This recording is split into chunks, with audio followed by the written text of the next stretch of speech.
Hello everyone, it's hockeyXchange here, and welcome back to the channel that talks about everyday hockey. The National Hockey League is one of the biggest sports in North America, and is the only one of the 5 big professional sports teams to have been founded in Canada. Throughout the past several decades, there has been a push for non-hockey markets to get professional hockey teams, especially in the southern states of the US. As a result, there has been an increase in popularity. The NHL has embraced this idea and is engaging with more communities to spread the game of hockey. I wanted to put my own take on this as a fan of the sport, so, in honor of Hispanic Heritage Month, I will go over players of Hispanic or Latino descent who've played in the NHL. I know I cannot include every single player, but I will be going over the notable players that have played the game. And please do leave comments below of players that I've missed. Maybe I can talk about them in another future video. And another disclaimer, I may have pronounced these names incorrectly and the countries as well, so I do apologize in advance. And so with that, I hope you enjoy the video. Let's start with the first player of Hispanic descent to have ever played in the NHL. Bill Guerin was born in Worcester, Massachusetts, and was drafted by the New Jersey Devils 5th overall in the 1989 draft. His mom, who is from Nicaragua, didn't watch any sports, but was still Bill's biggest influence on pursuing a career in hockey. As a young player in youth hockey, his father would embrace Bill's heritage by sewing a Nicaraguan flag to his hockey jacket. Bill Guerin's career as a hockey player can be defined as a successful career, playing well both in the National Hockey League and internationally.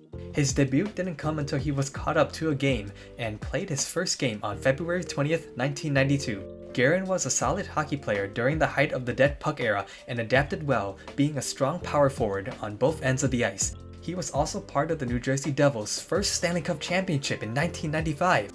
Throughout his career, he played with 8 different teams, but it didn't matter where he went. He was always going to help his team produce, as he was the first player to score 20 plus goals in 7 different teams.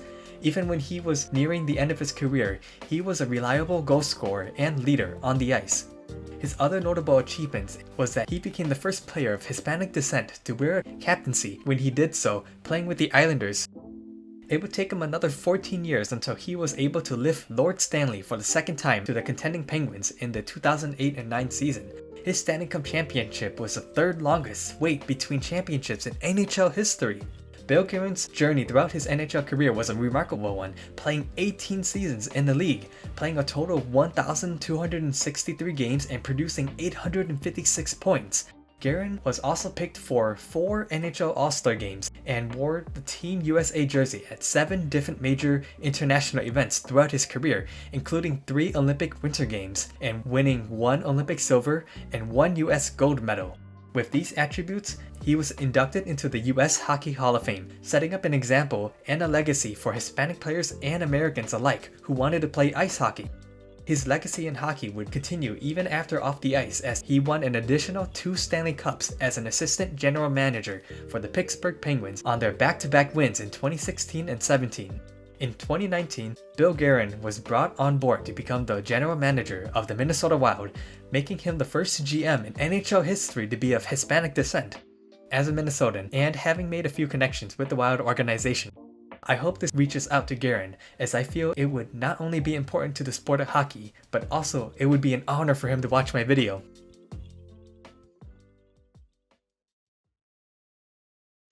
When Scott Gomez was 4 years old, his father took him to a hockey game at the University of Alaska.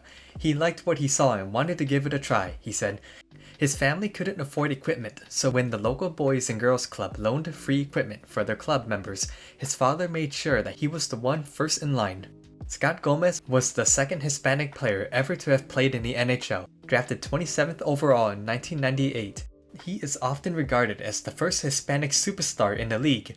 He won the Calder Trophy, being Rookie of the Year, being the first of Hispanic heritage to win, scoring 70 points with the New Jersey Devils. His rookie year also saw him win a Stanley Cup, and then another in 2003. A productive 60-70 point player, he would have his best season come in the 05-06 season, where he would score 33 goals and 84 points. In the summer of 2007, Gomez would sign his biggest contract yet, a 7-year contract averaging $7.3 million per year. But because of salary bonuses, he would actually be paid $10 million that season, tying him with 2 other players as the highest paid player that year. With a high salary comes higher expectations. His first year of the new contract would look like it was a decent signing with 70 points, but his regression would quickly begin afterwards. After being traded to Montreal was when his production quickly declined, and by his second season with the team, he only scored 7 goals and 38 points. Not the kind of production you would want from a player that had the 7th highest salary that year. During the 2012 and 13 lockout, the team would buy out his contract. With being a free agent, he would attempt to play for a few more seasons with multiple teams, bouncing around the league, playing for 5 different teams in 4 years. His career would end in 2016 with 1,079 games played with a total of 756 points. Still a superstar numbers, especially when his peak came in an era where scoring points was hard to come by. During his time in the NHL, he would embrace his Hispanic heritage in interviews about being a Hispanic player. Gomez has also faced adversities and heard interesting stories about himself. One time, saying that, "Growing up, I was never the Mexican Latin hockey player. It was never a big deal. Then, when I got out, went to juniors, people kinda made a story about it was some mystical thing. It didn't make sense how a Mexican Colombian played hockey. When I got to Jersey, I didn't want to be compared to Jackie Robinson and what he had to go through. Talking to my parents, I told them, man, they're really making this a story. As I got older, I realized people thought it was neat.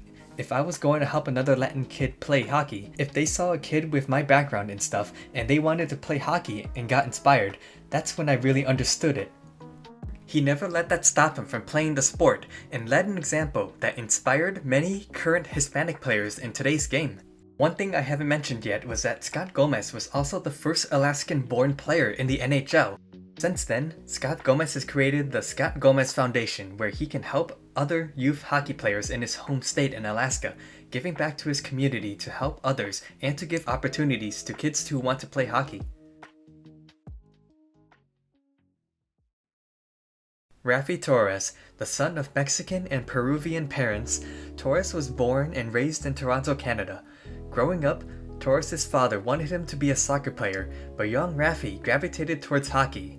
Torres' family is similar to many others in an immigrant country. Torres once stated, "My parents came to Canada for a better opportunity. I grew up with my parents always speaking Spanish to us." Unfortunately, his ethnicity and his family's low income made him a target for derision. Torres' family struggled to maintain him on the ice as a young teen, and his family often sought financial support to help him remain on the ice. He remembers the times where his parents would be verbally abused because of their ethnic background.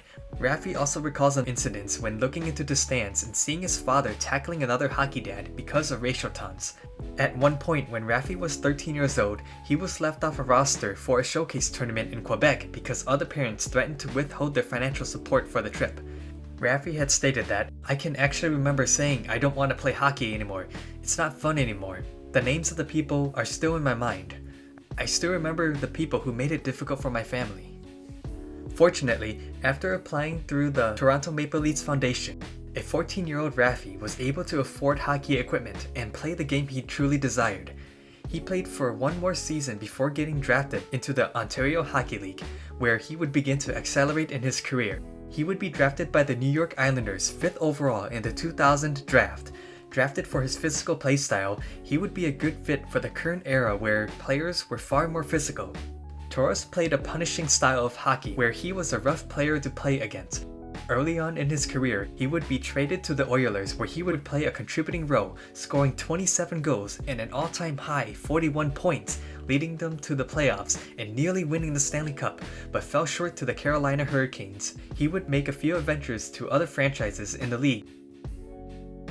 Would make the finals again, this time with the Vancouver Canucks, but fell one game short to the Boston Bruins. Torres was unfortunately known on the ice as a dirty player later on in his career.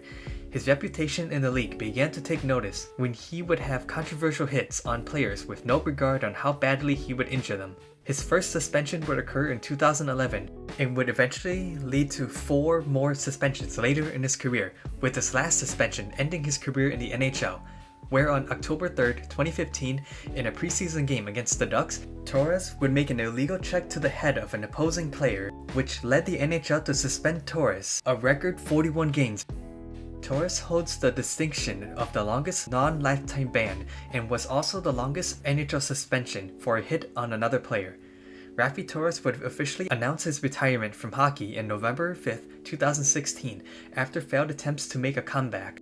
It's very unfortunate he took a path that would lead him to ending his own career, since his story came from hardships as a youth hockey player, persevering and making a name of himself, but it was all for the wrong reasons.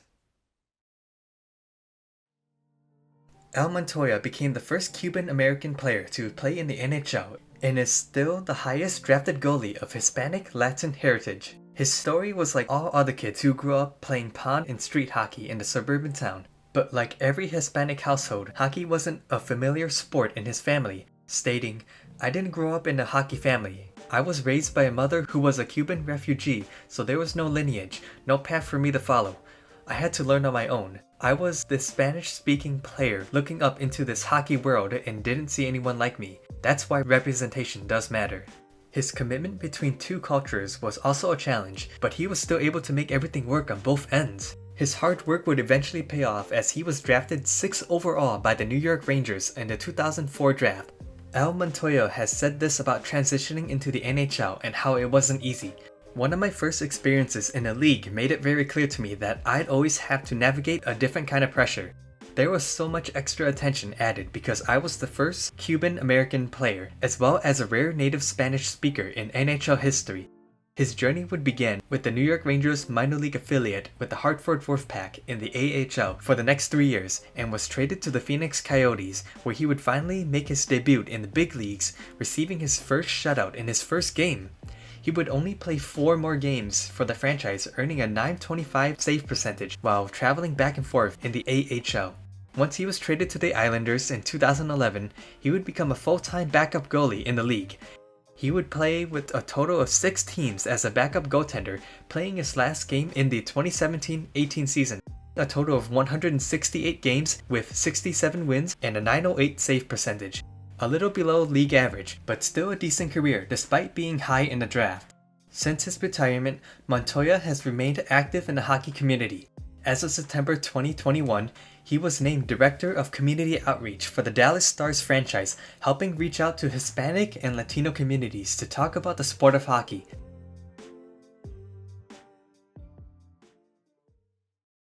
We've been talking about former players.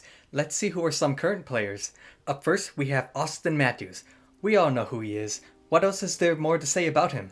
For those who are getting into hockey, Auston Matthews is considered one of the best hockey players in today's game. Drafted 1st overall in 2016 by the Toronto Maple Leafs, he had a lot of expectations in the biggest hockey market of the world, and he has lived up to the hype. A generational goal scorer, he is a player who will be talked about for a long time. Born in San Ramon, California, and raised in Scottsdale, Arizona, Matthews is the child of an American father and a mother originally from Hermosillo, Mexico. His passion for hockey began as a young boy, and he grew up rooting for the Arizona Coyotes. If you were to tell me that the best goal scorer of our generation was going to be from the desert city, a place where there's no ice nor snow, everyone would have thought you're insane. A hockey prodigy who grew up in a desert playing against players with no real competition?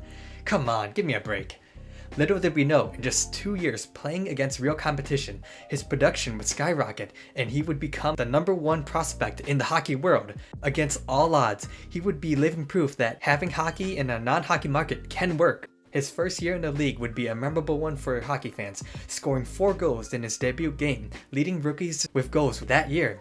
He would be the winner of the Calder Trophy as Rookie of the Year, becoming the 2nd player of Hispanic heritage to earn that title.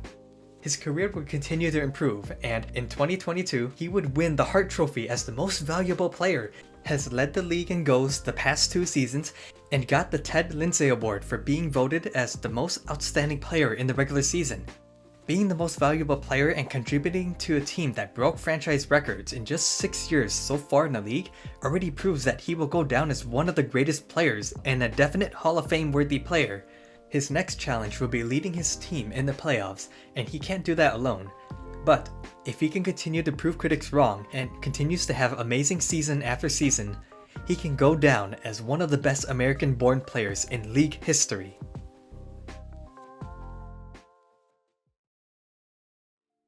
Max Pacioretty. We all know him as the former Canadiens captain.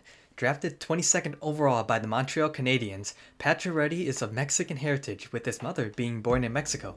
Max Pacioretty's NHL career has been an interesting adventure. In his third season, he would unfortunately suffer a severe injury that could have ended his career. In the NHL on home ice. Max Pacioretty is down as he caught the stanchion as he was hammered right near the Bruins bench, and this looks scary. Many people who've witnessed that hit seriously thought that a hockey player's life was ended that day. The final report came that Max Pacioretty suffered a severe concussion and a non-displaced fractured fourth cervical vertebra in his neck after being hit into the glass partition between the benches by Boston Bruins defenseman Zdeno Chara. Fortunately, he was able to make a full recovery and was on time to play hockey again that next season, and he did so in style, leading the team in scoring and getting an all-time 33 goals and 65 points. This was enough for the league to award him the Bill Masterton Trophy, an award given to a player who best exemplifies perseverance, sportsmanship, and dedication to hockey. Continuing on his success, he would have 30 or more goals 4 more times in the next 5 years, and he became the next Montreal Canadiens captain. With more pressure to help lead a team, the team would fail to make the playoffs 2 of the 3 seasons he was there as the captain, and he was criticized for his lack of production, especially in his final year. That following offseason, Max Pacioretty would be traded to the Vegas Golden Knights. His career would be revived in Vegas, and throughout his time there, he scored 194 points in 224 games. Unfortunately, his past 6 years has him nagging with injuries. With a big contract and being injury prone, Vegas decided to trade his rights to the Carolina Hurricanes this past season. It seemed like Max Pacioretty was going to be healthy before the start of the season, but then had to undergo surgery, and he will be missing another 4 to 5 months. If these injuries continue throughout the rest of his career, it is looking more likely his career may come to an end shorter than expected. Hopefully that isn't the case. Thank you so much for those who have made it this far. If you enjoyed this kind of content and would like to see more, be sure to hit that like button and to subscribe to my channel. It's always so much fun to make videos like this. My goal with this channel is to share and educate people, and to get more fans to fall in love with the game, that these videos can reach fans of different backgrounds. And with that, I hope to see you again next time.